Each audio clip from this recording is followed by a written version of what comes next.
Bonjour, j'espère que vous allez bien. C'est Nine Paul pour la Minute de Leadership. Le thème qui va nous entretenir tout au long de cette petite vidéo est le suivant. Apprendre à ne pas rater les opportunités d'être un leader. Vous savez, il y a plusieurs personnes qui ont eu des opportunités en or, mais qui les ont ratées. Pourquoi? Premier, parce que ces personnes parlent trop. Deuxièmement, parce que les personnes se sont sous-estimées ou ont refusé de se faire former parce qu'elles n'avaient pas les capacités. Troisièmement, parce qu'elles ont eu de la mauvaise compagnie.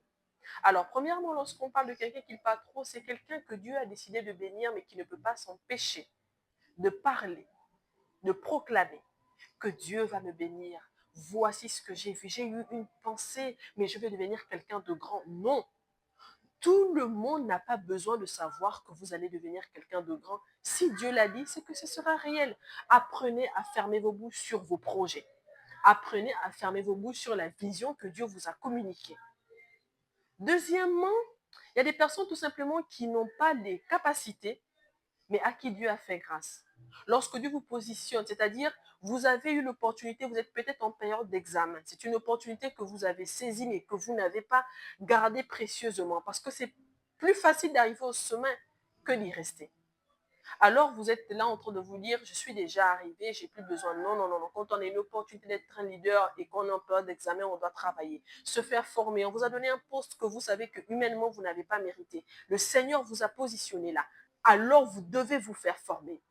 On m'a mis un poste de directeur général. J'ai une idée de ce qu'il doit faire, mais je n'ai pas les compétences. Alors je vais me faire former. C'est une deuxième chose qui peut vous amener à rater une très bonne opportunité de devenir leader.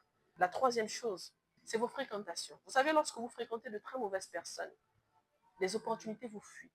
Parce que vous êtes identifié en fonction de la qualité du réseau humain ou de la ressource humaine qui traîne autour de vous et qui est avec vous. Parce que, quoi qu'il en soit, si vous n'influencez pas ces personnes dans les jours qui viennent, jours pour ne pas extrapoler, ce sont ces personnes qui vont vous transformer en ce sens que les mauvaises compagnies corrompent les bonnes mœurs. Vous devez apprendre à soigner votre image. Parce qu'aussi longtemps que vous restez avec des voleurs et que vous avez une opportunité de devenir leader et qu'on découvre que les personnes avec qui vous traînez sont des voleurs, deux personnes peuvent-elles marcher ensemble si elles ne se sont auparavant accordées? Je pense que fondamentalement, la réponse sera non et vous serez d'avis avec moi. Arrêtez de vous entourer de personnes qui ont un mauvais témoignage. Ce sont là trois choses importantes qui peuvent vous empêcher ou vous faire rater les opportunités de devenir leader. Faites attention à ce que vous dites. Lorsque Dieu vous bénit, apprenez à vous taire. Vous aurez beaucoup plus de succès quelquefois.